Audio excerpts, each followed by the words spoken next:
कि अगर झारखंड में कंपनी लगा है और वहां पर ड्राइवर की जरूरत है तो पहला झारखंडी ड्राइवर वहां काम करेगा, बाहर के ड्राइवर को स्वीकार नहीं करेंगे। छुट्टी हमें नहीं दे रहे हो और अगर छुट्टी के दिन हमसे काम करा रहे हो और अगर 26 वर्किंग डे है और हमने 30 दिन काम किया तो हमको 30 दिन का पैसा दो, अगर 30 दिन काम किया तो 34 दिन का पैसा दो। इसलिए सभी चालकों का ये कंपनियां बीमा करे और बीमे का प्रीमियम भी कंपनी दे।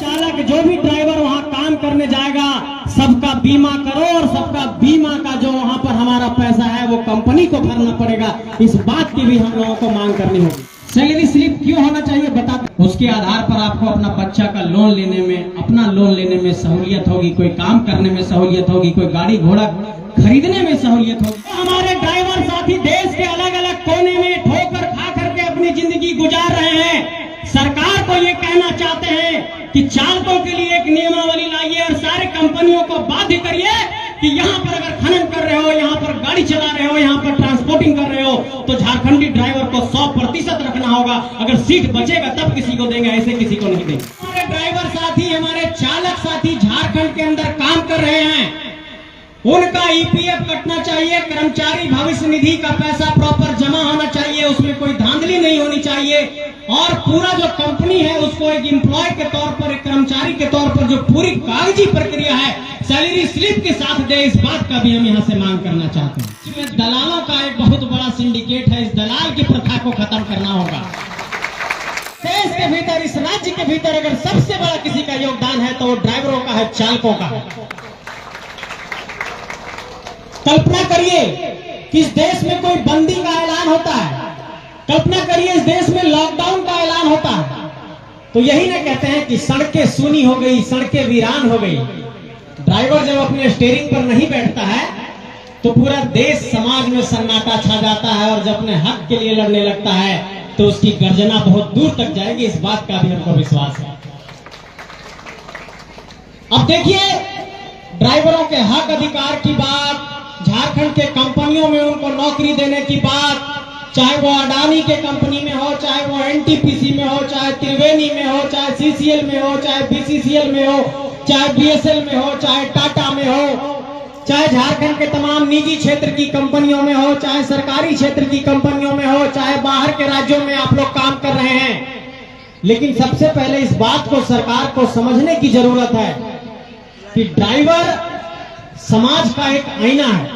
अब आप बोलिएगा कि कैसे, मैं इसको आपको समझाने की कोशिश करता हूं। भारत में इस वक्त दो सबसे बड़ी टैक्सी की कंपनियां आमतौर पर चलती है, एक उबर टैक्सी, एक ओला टैक्सी। उबर और ओला टैक्सी राज्य के राजधानी में, महानगरों में ये टैक्सियां चल रही हैं। आज की तारीख में अगर कोई व्यक्ति अगर विदेश से आया और दिल्ली राजधानी में उतरा, एयरपोर्ट से किसी होटल में गया, उबर का टैक्सी बुक किया और ड्राइवर उससे बहुत अच्छा बिहेव किया तो वो आदमी जब अपने देश से बाहर जाता है तो कहता है कि इंडियन ड्राइवर भी बहुत अच्छे हैं, बहुत अच्छा व्यवहार करते हैं। और जब कोई दूसरी घटना घट जाती है, कोई अप्रिय घटना घटती है तो पूरा ड्राइवर समुदाय पर वो सवाल खड़ा होता है। और इसलिए मैं आप लोगों को कहना चाहता हूं कि आपका काम और आपका व्यवहार इस देश के प्रति दूसरे लोगों का सोच भी तय करता है, इसलिए आपके ऊपर जिम्मेवारी भी बहुत बड़ी। ये बात मैं आपको कहना चाहता हूं। सबसे पहली बात कि जब इस पूरे बैठक की परिकल्पना और सोच आप लोग रख रहे थे, जब साथियों ने संपर्क किया तो एक सबसे बड़ा आश्चर्यजनक बात सामने आया कि मान लिया कोई एनटीपीसी कंपनी है, कोई त्रिवेणी कंपनी है, वहां पर ट्रांसपोर्टिंग का काम होना है, हमारे चालक वहां पर जाएंगे, नौकरी करेंगे। तो जब हम नौकरी करेंगे एनटीपीसी के अंदर, त्रिवेणी के अंदर, तो त्रिवेणी और ड्राइवर के बीच संबंध होना चाहिए। बीच में दलालों का एक बहुत बड़ा सिंडिकेट है, इस दलाल की प्रथा को खत्म करना होगा। ये आउटसोर्सिंग एजेंसी के नाम पर ड्राइवर से 50,000 रुपया, 1 लाख रुपया ठगने की पूरी प्रक्रिया झारखंड के अंदर चल रही है। और बगोदर की धरती से, कॉमरेड महेंद्र सिंह की धरती से इस बात का ऐलान करना चाहते हैं कि हम लोगों का जो संगठन है जेबीकेएसएस पूरे झारखंड के अंदर इस प्रथा को खत्म करने के लिए और आप लोगों की लड़ाई को पहली पंक्ति पर लड़ेंगे। नौकरी कर रहे हैं आपके कंपनी में, हम ड्राइवर आपके हैं, हमारे पास ड्राइवरी लाइसेंस है, हम बढ़िया गाड़ी चला लेते हैं, तो इसका मतलब कि हम स्किल्ड ड्राइवर हैं। भी हमारे ड्राइवर साथी, हमारे चालक साथी झारखंड के अंदर काम कर रहे हैं, उनका ईपीएफ कटना चाहिए, कर्मचारी भविष्य निधि का पैसा प्रॉपर जमा होना चाहिए, उसमें कोई धांधली नहीं होनी चाहिए, और पूरा जो कंपनी है उसको एक एम्प्लॉय के तौर पर, एक कर्मचारी के तौर पर जो पूरी कागजी प्रक्रिया है सैलरी स्लिप के साथ दे, इस बात का भी हम यहाँ से मांग करना चाहते हैं। और जो सबसे बड़ी दर्द की बात है कि एक हमारे जो चालक होते हैं, उनकी जिंदगी आप समझिए कि सड़क पर गुजरती है, किसी भी तरीके से कंपनी के प्लांट में गुजर रही है या सड़क पर गुजर रही है। लेकिन इतनी सारी कंपनियां हैं यहाँ पर, चाहे वो खनन की कंपनियां हो, चाहे पर यहाँ पर पावर प्लांट की कंपनियां हो, चाहे यहाँ पर स्टील की कंपनियां हो। मेरा कहना है कि अगर झारखंड में कंपनी लगा है और वहां पर ड्राइवर की जरूरत है, तो पहला झारखंडी ड्राइवर वहां काम करेगा, बाहर के ड्राइवर को स्वीकार नहीं करेंगे। कि जो हमारे ड्राइवर साथी देश के अलग अलग कोने में ठोकर खा करके अपनी जिंदगी गुजार रहे हैं, सरकार को ये कहना चाहते हैं कि चालकों के लिए एक नियमावली लाइए और सारे कंपनियों को बाध्य करिए कि यहाँ पर अगर खनन कर रहे हो, यहाँ पर गाड़ी चला रहे हो, यहाँ पर ट्रांसपोर्टिंग कर रहे हो, तो झारखंडी ड्राइवर को 100% रखना होगा। अगर सीट बचेगा तब किसी को देंगे, ऐसे किसी को नहीं देंगे। और ये सब काम ऐसे नहीं होगा। दूसरे राज्यों में बहुत सख्त कानून बना दिया जाता है। कर्नाटक ने कानून बना दिया कि 3rd और 4th ग्रेड की नौकरी कर्नाटक के लोगों को 15 साल तक मिलेगी और उसमें कोई भी दूसरा व्यक्ति प्रवेश नहीं कर सकता है। और इस बात का बगोदर की धरती से आप लोग अपने प्रस्ताव में भी इसको लाइए कि सरकार एक ऐसा नियम बनाए चालकों के लिए, और सभी कंपनियां जब यहाँ पर माइनिंग करने आती है और सरकार से जब MOU साइन होता है और सरकार का जब वो कंपनियां कहती है कि हम R&R पॉलिसी लाएंगे, CSR लाएंगे, यहाँ के निजी क्षेत्र के लोगों को नौकरी देंगे, यहाँ पर स्थानीय लोगों को नौकरी देंगे निजी क्षेत्र में, तो इसी में एक क्लाउज हम लोग जुड़वाइए, इसी में एक कानून बनाइए कि जितने भी चालक होंगे, जितने भी ड्राइवर होंगे, यहाँ पर चाहे कोई भी कंपनी आए, सभी 100%, क्योंकि 3rd और 4th ग्रेड की नौकरी है, इसमें भी आंध्रा से रेड्डी वाला ले आएगा तो बर्दाश्त तो करेंगे नहीं। अगर हमारे लोगों को नौकरी देने के बाद कुछ बचता है तो उस पर सोचेंगे, विचारेंगे, लेकिन पहला 100% अधिकार झारखंडियों का होना चाहिए। इस बात का संकल्प हम लोगों को लेना होगा।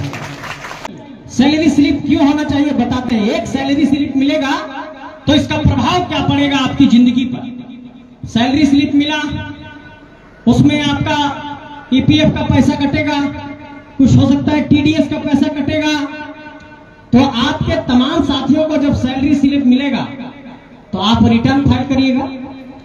आप जब रिटर्न फाइल करिएगा तो आप इनकम टैक्स के डिपार्टमेंट में एक तरीके से अपना डिटेल दे दिए कि भाई हमने इतना कमाई किया, हमने इनकम टैक्स फाइल कर दिया। उसके आधार पर आपको अपना बच्चा का लोन लेने में, अपना लोन लेने में सहूलियत होगी, कोई काम करने में सहूलियत होगी, कोई गाड़ी घोड़ा खरीदने में सहूलियत होगी। इसलिए इस प्रस्ताव को भी सर्वसम्मति से पारित किया जाए कि सभी चालकों का, सभी ड्राइवरों का सैलरी स्लिप सभी कंपनियां दे, और इसके लिए सभी कंपनियों को हम लोग अपनी तरफ से सूचित भी करेंगे। इस बात का आपको भरोसा दिला रहे हैं। ये बात तो हमने कहा ही कि आउटसोर्सिंग कंपनियों में इसके अंदर जो ठेकेदारी की प्रथा है, जो दलाली की प्रथा है, उसको 100% पूरी तरीके से बंद किया जाए। और जिस तरीके से सभी की नौकरी HR के माध्यम से लगती है कंपनी में, उसी तरीके से सीधे HR डिपार्टमेंट के माध्यम से ड्राइवर को वहां पर नौकरी में रखा जाए।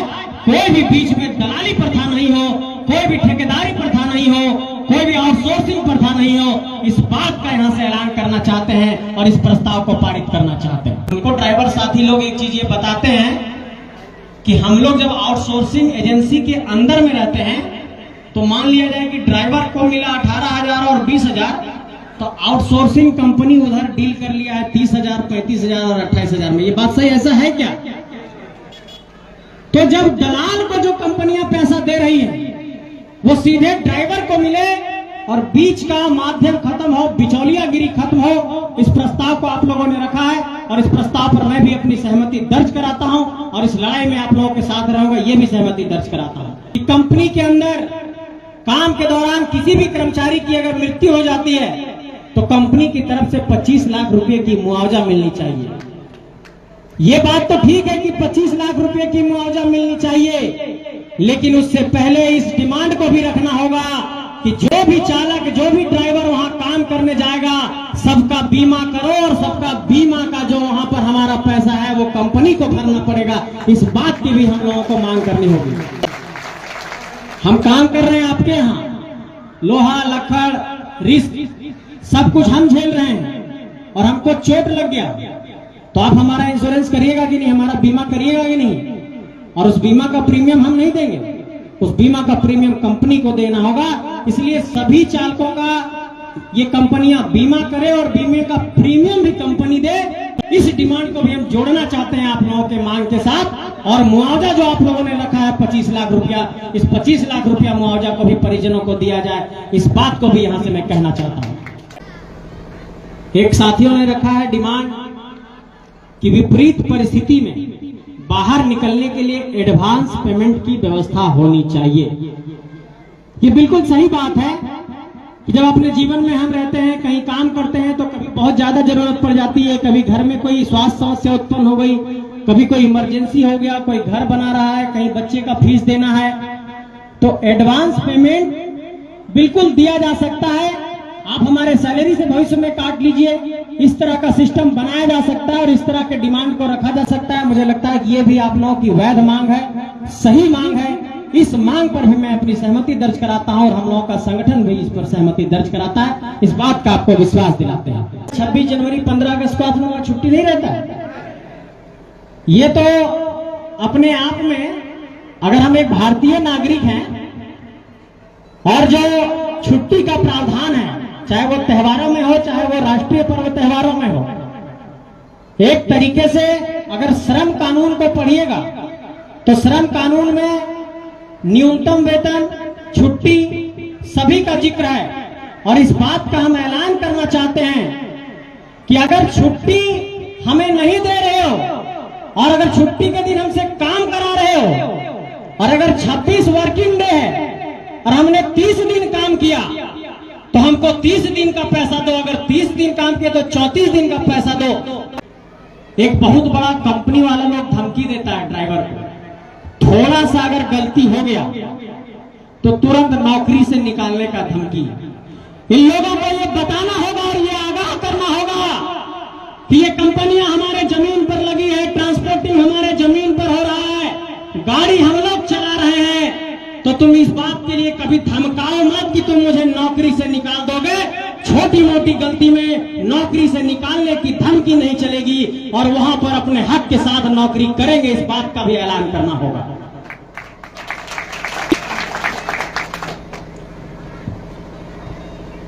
किसी भी कर्मी से 3 महीने लगातार ड्यूटी लिए जाने के पश्चात 15 दिन और 6 महीना पूरा किए जाने के बाद 30 दिन की छुट्टी मिलनी चाहिए। अगर ये मांग आप लोग साथियों ने रखा है, चूंकि आप लोग बेहतर समझते हैं अपनी समस्याओं को, तो भी इस मांग के साथ है। और कंपनी में कार्यरत किसी भी प्रकार का कोई भी दुर्घटना घटित होने के पश्चात सारा खर्च कंपनी के द्वारा दिया जाना चाहिए और उसे हॉस्पिटल में एडमिट किया जाना। ये तो बहुत बेसिक सा चीज है, ये तो होना ही चाहिए। कोई भी बैठा हूं आप सभी लोगों को और इस बात का विश्वास दिलाना चाहता हूं, सिर्फ कह नहीं रहा हूं, इस बात का विश्वास दिला रहा हूं कि झारखंड के ड्राइवरों की इस लड़ाई में अगर हम लोग 3 साल से झारखंड और झारखंडी लोगों की लड़ाई लड़ रहे हैं, स्थानीयता और नियोजन की लड़ाई लड़ रहे हैं, रोजगार की लड़ाई लड़ रहे हैं, तो आज से एक अध्याय चालकों और ड्राइवरों का भी एक अध्याय जोड़ देते हैं। आप लोगों की लड़ाई आज से यही शुरू होती है और आप लोगों की लड़ाई को आगे बढ़ाएंगे।